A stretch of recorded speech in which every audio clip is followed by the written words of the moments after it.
എല്ലാവർക്കും വിനീത നമസ്കാരം. ശ്രീമദ് ഭാഗവതം ദശമസ്കന്ധം അധ്യായം 22 ശ്ലോകം 19, 20, 21, 22, 23, 24, 25. ആ തണുത്ത് വിറച്ചിങ്ങനെ കയറി വരുന്ന അവരോട് ഭഗവാൻ പറയാണ്, നിങ്ങള് ഈ വെള്ളത്തില് നഗ്നരായിട്ട് കുളിക്കാൻ പാടില്ല. അതുകൊണ്ട് നിങ്ങള് അതിന് പ്രായശ്ചിത്തം ചെയ്യണം. അത് ചെയ്യാൻ പാടില്ലാത്തതാണ് എന്നൊക്കെ ഭഗവാന്റെ വാക്കുകളാണ് അടുത്ത ശ്ലോകങ്ങളില്. കോമളം കൂജയൻ വേണു ശ്യാമളോയം കുമാരക വേദവേദ്യം പരം ബ്രഹ്മ ഭാസതാം പുരതോ മമ കൃഷ്ണായ വാസുദേവായ ഹരയേ പരമാത്മനെ പ്രണതക്ലേശനാശായ ഗോവിന്ദായ നമോ നമഃ. ഓം നമോ ഭഗവതേ വാസുദേവായ. ശ്ലോകം 19. യൂയം വിവസ്ത്രായതപോധൃതവ്രതാ വ്യഗാഹതൈതത്തതു ദേവഹേളനം ബദ്ധ്വാഞ്ജലിം മൂർധ്ന്യപനുത്തയേം ഹസ കൃത്വാ നമോധു വസനം പ്രഗൃഹ്യതാം. നിങ്ങളിത് ചെയ്തത് വളരെ തെറ്റാണ്. നിങ്ങൾ വസ്ത്രം കൂടാതെ വെള്ളത്തിലിറങ്ങി ക്രീഡ ചെയ്ത സംഗതി ദേവന്മാരെ നിന്ദിച്ച പ്രവൃത്തിയാണ്. ആ പാപത്തിന് പ്രായശ്ചിത്തായിട്ട് 2 കൈകളും ശിരസിൽ വെച്ച് അഞ്ജലീബന്ധം ചെയ്ത് ഭൂമിയിൽ വീണു നമസ്കരിക്കണം. എന്നിട്ട് നിങ്ങൾ നിങ്ങളുടെ വസ്ത്രം വാങ്ങിക്കൊള്ളും. ശ്രുതിവാക്യം പറയാണ്, അപ്സ്വാഗ്നിർ ദേവതാശ്ച തിഷ്ഠന്തി അതോ നാപ്സു മൂത്രപുരീഷം കുര്യാൽ നഷ്ടീവേൽ ന വിവസനസ്നായാൽ മുഖ്യോ വാ ഏഷോ അഗ്നിരിതി ശ്രുതേഹി. ജലത്തില് അഗ്നിയും ദേവന്മാരും ഉണ്ട്. അതുകൊണ്ട് ജലത്തില് മൂത്രം വീഴ്ത്തുക, മലവിസർജനം നടത്തുക, ഇതൊന്നും ചെയ്യരുത്. തുപ്പരുത്, വസ്ത്രമില്ലാതെ കുളിക്കരുത്. അഗ്നി ജലത്തിലെ ഏറ്റവും സൂക്ഷ്മ രൂപനായിരിക്കുന്നു എന്നുള്ള ആ ശ്രുതിവാക്യം അതാ ഭഗവാൻ ഇവിടെ സൂചിപ്പിച്ചിരിക്കുന്നത്. ഇതറിയാതെ ഓരോരുത്തർ എന്തൊക്കെ ചെയ്യണല്ലേ വെള്ളത്തില് നിന്നിട്ട്. ഇത്യച്യുതേനാഭിഹിതം വ്രജാബല മത്വാ വിവസ്ത്രാപ്ലവനം വ്രതച്യുതിം തൽപൂർത്തികാമാസ്തദാശേഷകർമ്മണ സാക്ഷാത്കൃതം നേമു അവത്യമൃഗ്യത.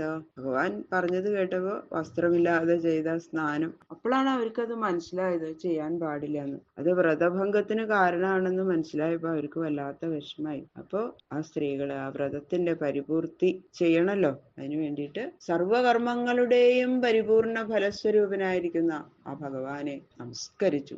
2 കൈകൊണ്ട് മുകളില് തൊഴുത് പ്രാർത്ഥിച്ച് ഭഗവാനെ നമസ്കരിച്ചു. ക്ഷമിക്കണേ എന്നുള്ള ആ മനസ്സുകൊണ്ട് അവര് പ്രാർത്ഥിച്ചുകൊണ്ട് സർവ പാപവും തീർത്ത് രക്ഷിക്കുന്നത് ആ ഭഗവാൻ തന്നെയാണെന്നുള്ള പൂർണ്ണ വിശ്വാസം അവർക്കുണ്ട്. അപ്പൊ ഭഗവാനോട് പ്രാർത്ഥിച്ച് നമസ്കരിച്ചാൽ അവരുടെ പാപങ്ങളൊക്കെ തീരുന്ന അവർക്ക് നല്ല ഉറപ്പാണ്. പൂർണ്ണ വിശ്വാസത്തോടു കൂടി തന്നെയാണ് ആ ഗോപാംഗനമാര് അത് ചെയ്തത് എന്ന് പറയുന്നു. താസ്താവനതാ ദൃഷ്ട്വാ ഭഗവാൻ ദേവകീ സുത വാസാംസിതാഭ്യപ്രായച്ഛൽ കരുണ തേന തോഷിത. സാക്ഷാൽ ഭഗവാനായ ദേവകീ പുത്രൻ ആ സ്ത്രീ സ്വഭാവ സിദ്ധമായിരിക്കുന്ന മാനം, ലജ്ജ മുതലായവ അതൊക്കെ തീരെ അങ്ങോട്ട് ഉപേക്ഷിച്ചിട്ട് തന്നിലുള്ള ആ ശുദ്ധമായ അനുരാഗത്തെ പ്രകാശിപ്പിക്കുന്ന വിധത്തില് നമസ്കരിച്ച ആ കുമാരികളെ കണ്ട് വളരെ സന്തോഷിച്ചു ഭഗവാൻ. വളരെ സന്തുഷ്ടനായി. അപ്പൊ അവരില് വളരെ കരുണയുള്ളവനായിട്ട് പാവം തോന്നി അവര് വേഗം അവരുടെ വസ്ത്രങ്ങള് അവർക്ക് നൽകി.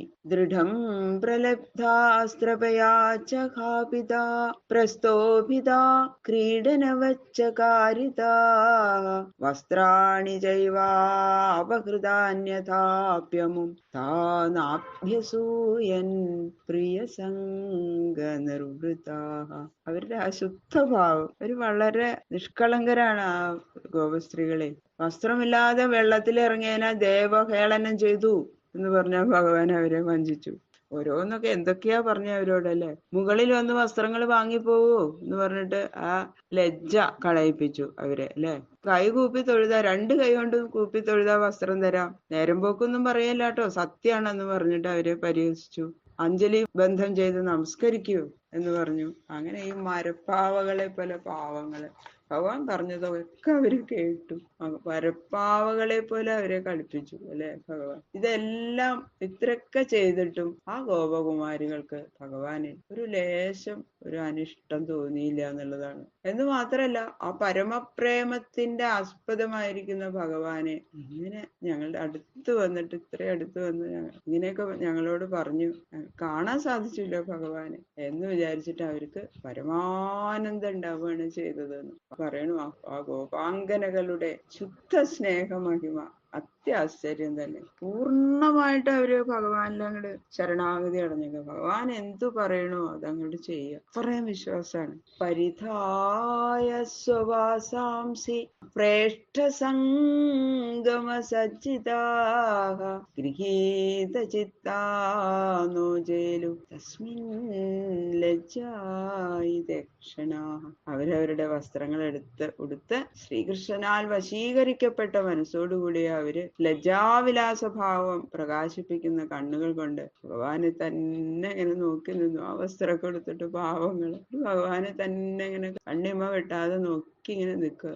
പരമപ്രേമ വിഷയഭൂതനായിരിക്കുന്ന ഭഗവാനോട് ചേരുവാൻ ഇപ്പൊ തന്നെ ഞങ്ങൾ ഒരുക്കാണ് എന്ന് പറയാതെ തന്നെ ഭഗവാനെ ബോധ്യപ്പെടുത്തുന്നവരായ അവര് ആ സ്ഥലത്ത് തന്നെ അങ്ങനെ ഭഗവാനെ നോക്കിക്കൊണ്ട് ഇങ്ങനെ നിന്നു. ഒന്നും പറയണമെന്നില്ല, അനങ്ങാതെ ഇങ്ങനെ നിന്നു.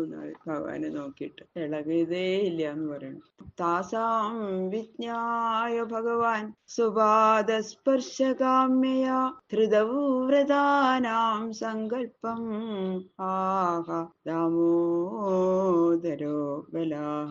തന്റെ പാദശുശ്രൂഷ ചെയ്യാൻ ആഗ്രഹിച്ചുകൊണ്ട് നന്ദസുതൻ ഭർത്താവായി ഭവിക്കണേ എന്നുള്ള ആ പ്രാർത്ഥനയോടുകൂടി ആഹാരാദി നിയമങ്ങളൊക്കെ ഏർപ്പെടുത്തി ആ വ്രതം അനുഷ്ഠിച്ച ആ കുമാരിമാരുടെ ആന്തരമായ സങ്കല്പം അറിഞ്ഞ ഭക്തപരായണനും ഭക്തവത്സരനുമായ ഭഗവാൻ ദാമോദരൻ ആ സ്ത്രീകളോട് പറയാണ്. ഒരു അബലകളാണെന്നറിയാം ഭഗവാന്. അബലാഹ എന്ന് പറഞ്ഞു പാവങ്ങള്. അത്രയും അവരോട് സ്നേഹവും കരുണയും ഒക്കെ ഉണ്ട് ഭഗവാന്. അവരുടെ ആ ശുദ്ധ നിഷ്കളങ്ക ഭാവം പ്രേമം കണ്ടിട്ടെ സങ്കൽപ്പോ വിദിത സാധ്യോ ഭവതീനാം മദർച്ചനം മയാനുമോദിതസോ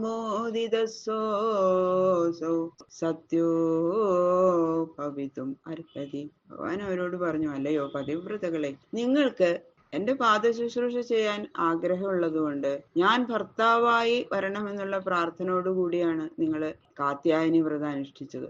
നിങ്ങളത് എന്നോട് ലജ്ജ കൊണ്ട് പറഞ്ഞിട്ടില്ലെങ്കിലും എനിക്കത് മനസ്സിലായി. എന്നാൽ അത് നിങ്ങൾക്ക് ഞാനത് സത്യമാക്കി തരാം. നിങ്ങൾക്ക് അഭിനന്ദനങ്ങൾ, ഞാൻ അത് സത്യമാക്കി തരാമെന്നാണ് പറഞ്ഞു. അവർക്ക് അങ്ങോട്ട് കേട്ടപ്പോ ഉണ്ടായൊരു സന്തോഷം. പിന്നെയും പറയണു ഭഗവാൻ അവരോട്. ബാക്കിയുള്ള ശ്ലോകങ്ങള് നാളെ നോക്കാം. സർവത്ര ഗോവിന്ദനാമ സങ്കീർത്തനം ഗോവിന്ദ ഗോവിന്ദ